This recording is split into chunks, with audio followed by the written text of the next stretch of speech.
We had just reached the second bridge. I was up front with Joe whilst Hayley and Lydia were some way behind, when I heard Hayley speak. No, I still can't see it. I just don't think he's good looking. Not in the conventional sense, of course, but get his top off and fwah, those muscles. He looks good. That was Lydia who spoke. I bet they're nothing compared to Will's. Hayley laughed. My ears pricked. Just looking at him you'd think he was some scrawny weed. But when he's down to his kecks he's got muscles like a bodybuilder. True, Lydia responded. I've seen him coming out of the shower and he is impressive on that front. But he just doesn't have the same sort of aura that Joe does. Did she honestly just say I was uglier than Joe? I mean, I wouldn't say I'm an Adonis, but be inclined to disagree if you will, but when compared to Joe, I am. Even Doug is better looking than Joe, and that's really saying something. No, they don't have the same aura, Hayley agreed, much to my dismay. But Will's is certainly interesting. Sometimes I think he looks quite cute, especially when he's in a good mood. But other times, when he's angry, he's like some sort of goblin. Don't get me wrong, he's a good-looking goblin, but still a goblin. A good-looking goblin. What the hell? Jake is definitely handsome, all right. Das threw into my alarm. I mean, he's not my type, but if I found someone who had those same eyes, I wouldn't be able to stop myself. I think his eyes are creepy, Lydia admitted. They're just weird. That's why I like them, Das confessed. They're odd and unusual. They aren't the same as everybody else's. I don't know if I like them yet or not, Hayley assuaged. It's like the goblin thing again. Sometimes I like them and others I don't. Like you say, they're weird, but they draw you in. There was silence across the tracks for an eternal second before she spoke again. Can I tell you a secret? Sure, Lydia smiled. He makes me feel safe. When he looks at me I just feel warm and safe and protected. It was the same that first time he put his arms around me in bed. That's why I let him do it.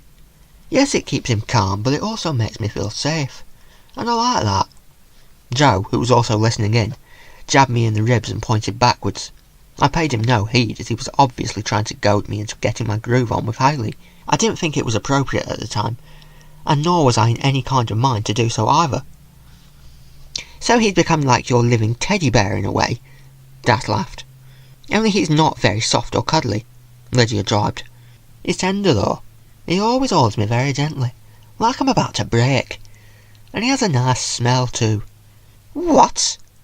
That was exactly my response, only much quieter. I had to physically prevent Joe from laughing, so they wouldn't know we were listening in. He smells of fresh pastry.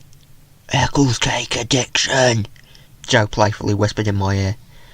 I elbowed him in the ribs to imply that I was not amused by his suggested claim that because I ate so many Eccles cakes, I was beginning to smell like one. There used to be this bakery back on the base where I grew up. You'd walk in and the smell of fresh pastry would hit you all at once. It was lovely. I'd go in every day, even when I had no pocket money left, just to be in there and to smell that smell. He smells exactly like that bakery. Joe started sniffing me in order to prove Hayley's suggestion, so I pushed him away, shaking my head in mock annoyance. Lydia was watching us and I heard her giggle. Look at those two. You can't keep them down. They'll argue and get down each other's throats, but in the end they'll always kiss and make up. And even in the middle of a fucking war zone they both behave like a pair of kids. A sudden rustling from one of the banks that lined the railway shut her up, and I held my hand up to indicate complete silence from the others. The rustling continued for a second, until a lone, scruffy-looking patrolman, nothing more than a kid, fell from the undergrowth and rolled onto the track in front of us. When he climbed to his feet, he lifted his gun in gleeful triumph, pointing it at me. But his triumph faded when he realised that the rest of my squad were now pointing their rifles at him. Your move, mate, I said cockily. Knowing he was beaten, the kid threw his gun down like a child throwing a tantrum, and folded his arms sulkily. I picked up the gun and handed it back to Dast. Check the serial number. Dast dutifully obeyed, and began to closely examine the weapon. It was a quite ordinary weapon, an FN F2000, a little better than our own MP5s, although of a far more modern design. I knew for a fact that we didn't have any of those in our arsenal, so when Dast revealed the manufacturer, it was quite the revelation. "It's an NLTG serial number," he remarked. "It's Naira." "They supply all your weapons, do they, Naira?"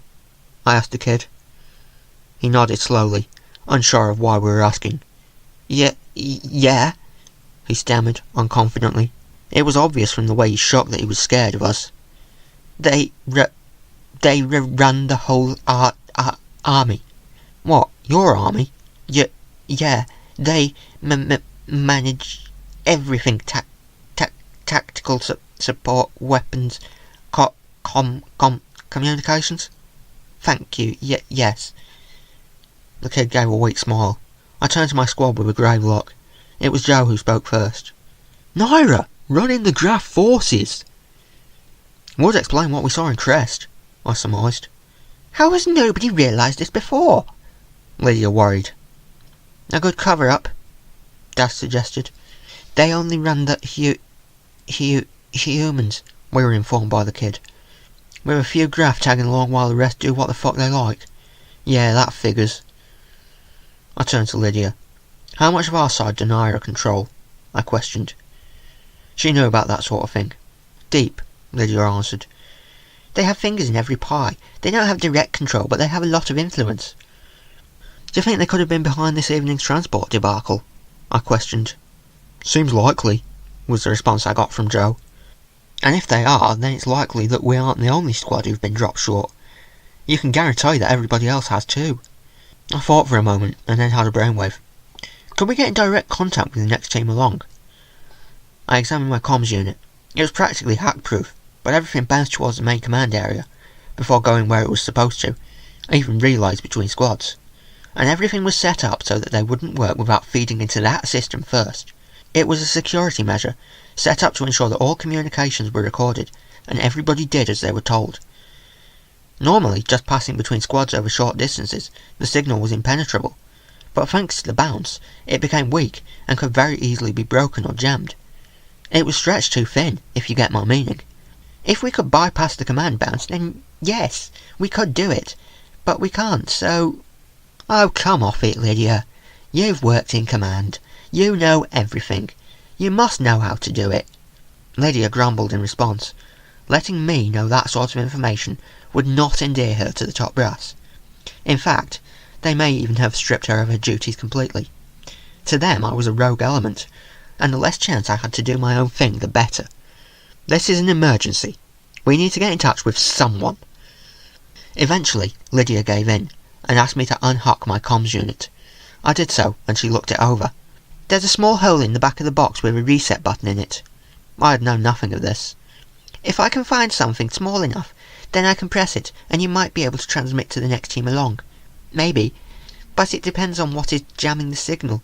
Pressing the button should cancel out the programming which makes the thing transmit to command, but anybody with that programming still in place won't be able to transmit back, because they'll still have the bounce, but just get on with it." I was about to say that we would cross that bridge when we came to it, but given the circumstances it wasn't appropriate. I turned back to the kid. "You have a choice, kid.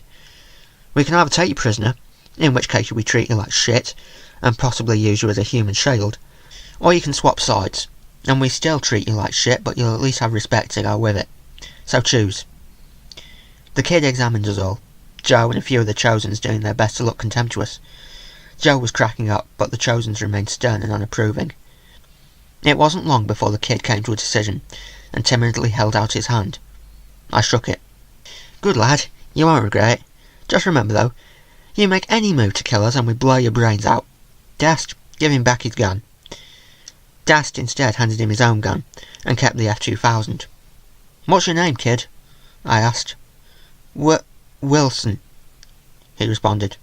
"Well, Wilson, welcome to the Utopian Squad. I'm in charge and officially referred to as Commander, but you can call me Jake. Or Will," Joe added as we started moving again. "What is with that, anyway?" Haley asked after a short interlude. "Why do you have 3 names? What is the 3rd name, anyway?" Joe, Lydia and myself all gave a short, worrying glance at each other. It's best I explain it when we aren't in the middle of an operation. Now I think we should all shut up and get a move on as quick as we can. We've possied around here for long enough. After that we progressed towards the bridge at an even greater pace than